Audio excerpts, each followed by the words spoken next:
கமல்ஹாசனை மோசமாக பேசினார் நடிகர் சங்க பொதுச் செயலாளர் ராதாரவி.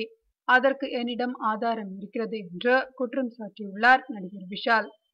நடிகர் சங்க தேர்தல் சங்கத்தில் நடைபெற்றுள்ள முறைகேடுகள் பற்றி தொடர்ந்து பேசி வருகிறார் விஷாலும் அவரது ஆதரவாளர்களும். நடிகர் சங்கத்திற்கு புதிய தேர்தல் நடக்கும்போது அதில் இப்போதுள்ள நிர்வாகிகள் யாரும் இருக்கக்கூடாது என்பதில் உறுதியாக உள்ளனர் விஷால் அணியினர். தங்கள் அணிக்காக தமிழகம் முழுக்க சுற்றுப்பயணம் செய்து நாடக நடிகர்களை சந்தித்து ஆதரவு கேட்டு வருகின்றனர். அவர்களிடம் நடிகர் சங்கத்தில் நடந்துள்ள முறைகேடுகள் பற்றியும் சொல்லி வருகிறார்கள். விஷால் அணிக்கு நாடக நடிகர்கள் மத்தியிலும் ஆதரவு பெருக ஆரம்பித்திருக்கிறதா. திருச்சி தேவர் ஹாலில் நாடக நடிகர்களுடன் விஷால் அணியினர் ஆலோசனை நடத்தினர்.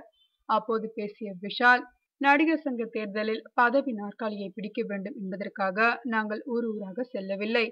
சினிமா என்பது குடும்பம். அதில் நாடக கலைஞர்களும் அங்கம்.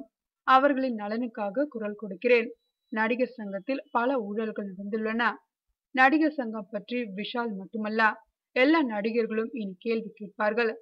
தென்னிந்திய நடிகர் சங்கத்தின் பெயரை மாற்றம் செய்ய முடியாது. நடிகர் சங்க தேர்தலில் மூத்த சினிமா கலைஞர்கள் என்ற அடிப்படையில் முதல்வர் ஜெயலலிதா, ரஜினிகாந்த், விஜயகாந்த் உள்ளிட்ட அனைத்து முக்கிய பிரமுகர்களையும் சந்தித்து வாக்களிக்கும்படி கேட்போம்.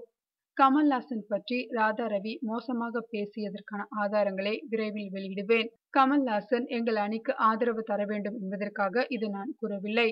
கமல்ஹாசன் போன்ற சிறந்த கலைஞர்களையே அவமதிக்கிறார்கள் என்பதற்காக சொல்கிறேன் என்று கூறியுள்ளார் விஷால்.